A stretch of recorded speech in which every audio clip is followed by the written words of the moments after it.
Hello and welcome to this tutorial. My name is Amy. I'm the programmer behind the UNS-1 FMS that we'll be using today. And this video is a tutorial for RNAV approaches. Today we'll cover what we call seamless RNAV approaches, and we'll go through vectors to final RNAV approaches in a future video. We're currently on our way from Glasgow to Dundee in Scotland, cruising at flight level 90, so we're on standard barrel pressure, and we're about 30 miles away from the Perth VOR, after which we're going direct to the airport. We don't have ATC today, so we'll imagine that we get a call from ATC saying Jersey 259er, after Perth direct IBVIM expects RNAV approach runway 27. So we'll go in our flight plan, and we see we don't have the approach linked in, so we'll link it in through the menu, arrive, runway 27, there's no star, and we'll go RNAV 27. IBVIM transition. If we go in the flight plan, we'll see there's a no link because there's no common waypoint, so the airplane doesn't know what to do with it, so we can go here, select that no link, delete it, and if we want to check that it's worked properly, we can go into plan view and select. We can see we'll go Perth and then direct to IBVIM and then Papa November 27I, followed by the final segment of 27 India, 27 Foxtrot and runway 27. Okay, so that's plans. Now, when we say seamless, that's what we mean. We mean that directly into your flight plan, you're just going to seamlessly transition into the approach transition and then the approach. There's no vector leg, there's nothing there that's in between you and the approach, basically. So how do we plan this? Well, first of all, we need to plan a descent. We're at 9,000 feet, or flight level 90, actually. And we could do all this manually, but the FMS lets us do this through the VNAV page. So it's already pre-populated here. The altitudes for waypoints that have some altitudes linked in from the navigation database. And essentially, all it's asking us to do now is put in here a target vertical speed. So let's say we go with 1600. It calculates that it'll give us a 3.16 degree glide path, which is good enough for a Dash 8. That's definitely feasible. That's in the top of descent. Now we'll be in 6 minutes or 31 miles, and we can actually see it on our MFD right here. So actually we'll pass the top of descent roughly when we're abeam the runway. Now I want to give us a little bit of time, so we're actually going to fly a slightly shallower profile so we can have time to see things happening. So let's go with 1400. You can see that doesn't actually move the top of descent that much, but that'll work. So that gives us a descent profile that I'm quite happy with. We can see the final leg has the glide path angle, the flight path angle that's coded in the database, so minus 3.5. And then after that, it will follow the profile that we've given it. So we're quite happy with this profile. So now we can discuss, until we get to the top of descent, let's discuss a little bit what's going to happen. When we get within 2 nautical miles, when we get within 2 minutes of our top of descent, we're going to see the VNAV scale appear here, and we'll get a message from the FMS telling us that we're approaching the top of descent. At that point, what we can do is we can wind down the altitudes and arm VNAV. What the plane will then do is when we reach the top of descent, it will start down on the VNAV profile and follow it. And what it's going to do is it's going to follow it all the way to the landing. In the navigation page here, we can see for now we have the en route navigation page. And there's a very tempting button here that says activate approach. And if you're used to flying Airbuses, you'll want to click this because in an Airbus you have to activate the approach at some point. We are not going to do that. This is used for vectors to final. with a RNAV approach. We'll cover this in a future video, but for seamless approaches that will automatically be engaged by the plane when we reach within 2 miles of the final approach fix.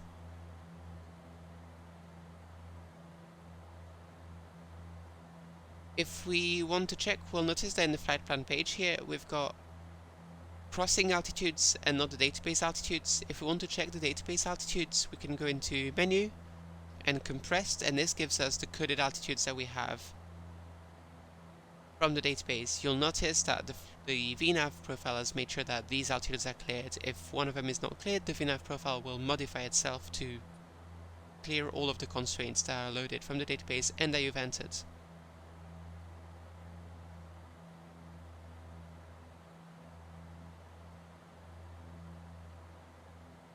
Now there's one last thing we need to do.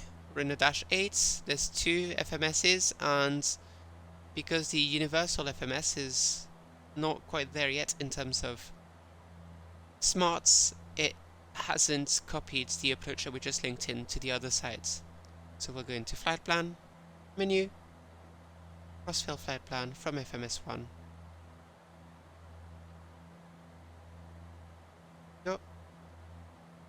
And we'll see it's kind of lost where we are, so we can go to this. Actually, we can just go do a direct to Perth, and that will link us back into the flight plan. And for completeness sake, we can even go here and copy our VNAV profile on the other side by just typing it in, really.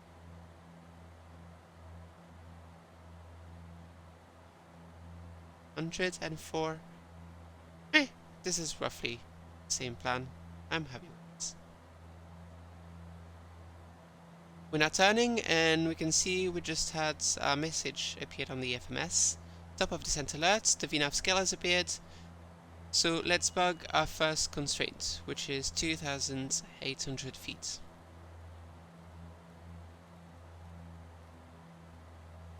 We'll bug it, we'll arm outsail, and we'll arm VNAV. And from now on, it's really just a matter of letting the plane do its job. It does it quite well, and it's obviously a matter of monitoring what it does, but you don't have to touch much. Now there's one thing we need to be careful about. The QNH today that I've set in Dundee is 902, and we're flying on standard pressure because we're in the flight levels right now. However, remember that a barometric VNAV approach only uses the pressure to determine your altitude and determine the VNAV glide path. Now that's a problem. If we do not set the altimeter setting correctly, VNAV will happily drive us into the ground. So what we'll do is, once we start descending, because we've been cleared to an altitude, hypothetically, we'll set the barometer to the QNH that we would have been given.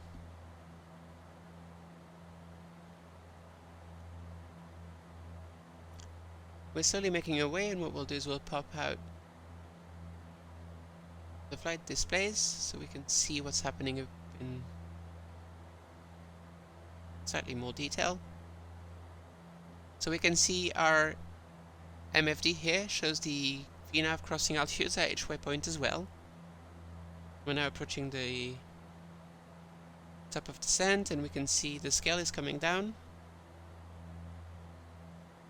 I'm gonna start running power back a little bit so we don't overspeed the airplane. And here we go. And what we'll do is we'll actually go power idle and let the speeds bleed back,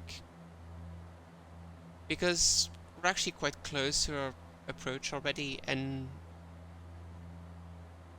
as always, you're better being a bit slow and having time to see what's happening than being fast and being completely behind the plane.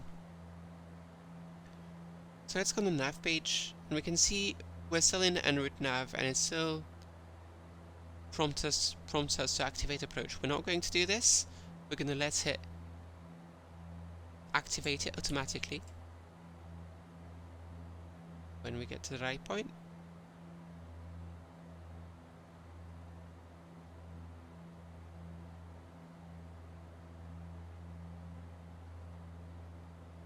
And before we forget, we're descending now, and we can adjust the baro setting, and we can see that as we move it, we can actually see the VNAV profile move around us. That's normal. This is how the plane works.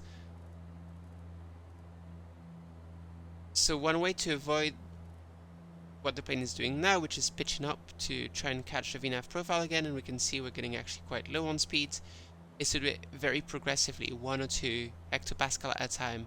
That sounds like a hack, but that's actually what the pilots that were consulting for us told us they do in real life as well. Some more advanced FMSs will let you put in the barometer setting in the descent planning pages. The UNS doesn't do that. The UNS doesn't really have a notion of transition levels and associated smarts. So we're about 200 knots, which is a bit slow. You probably wouldn't be flying this slow in real life, but at this point I would rather we're slow and have time to see what's happening. We're just gonna cancel the message on the other side. It's all good. And we can see that the 2 nav pages agree.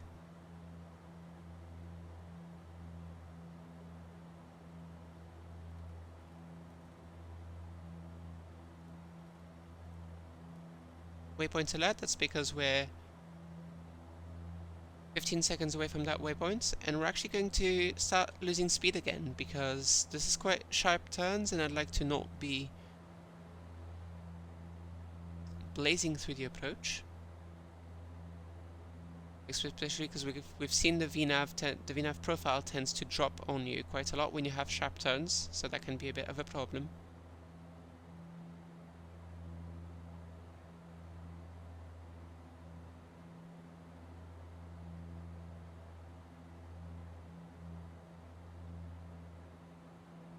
Right, we're under 200 knots, so we're going to get flaps 5 out.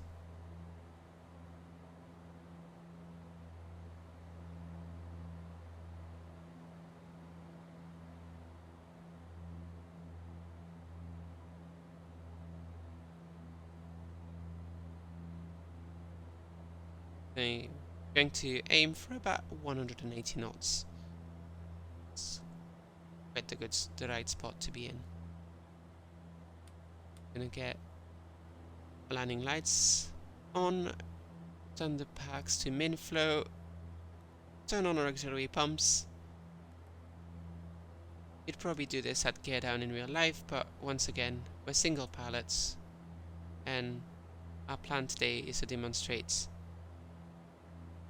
FMS approaches. And we can see here we've now switched to VNAV to navigation approach, and that's because the approach activated automatically. We have our crossing altitudes for each of the waypoints, the glide path angle, and the vertical deviation all indicated here. And now there's a couple of things that we can do. What we'll do now kind of depends on company policy. So I'll show you what I've been taught by pilots, but it'll depend on the company. Some companies will do things differently, but what I've been told is to wind down to the airfield elevation, round it up to the nearest 100, so we'll go 100 for Dundee, which is about 20 feet above sea level.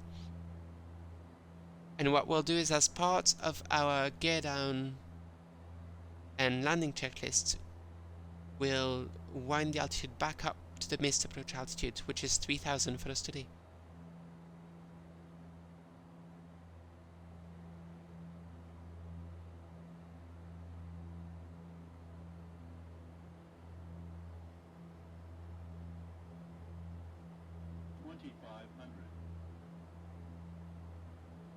And we'll click here to get our V-speed set in.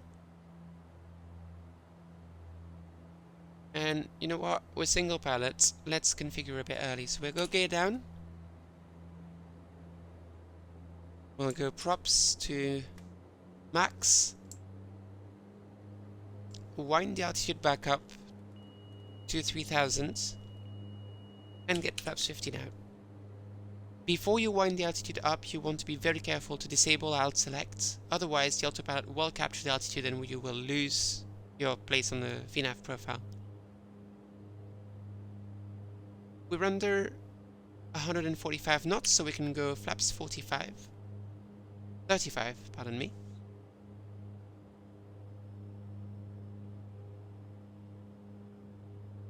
And that's us ready for a landing. So you can see we've not done anything particularly fancy today. We've just set the FMS to do the approach, set VNAV correctly, and then let the FMS guide itself to the runway.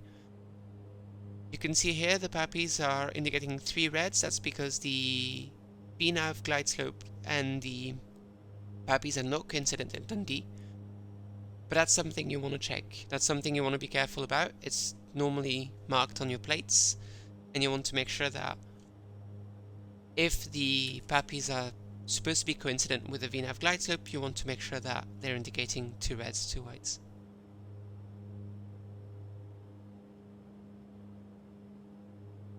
Now, with visual, we can disconnect here.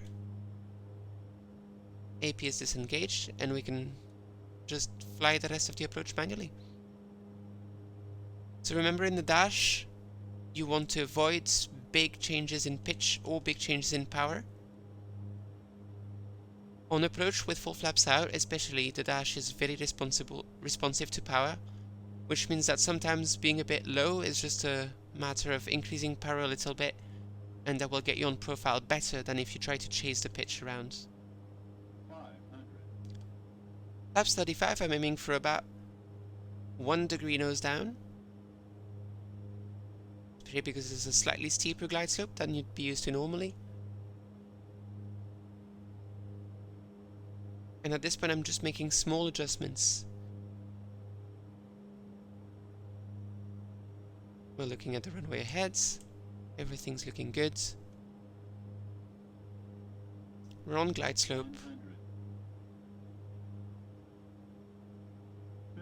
50 over the thresholds.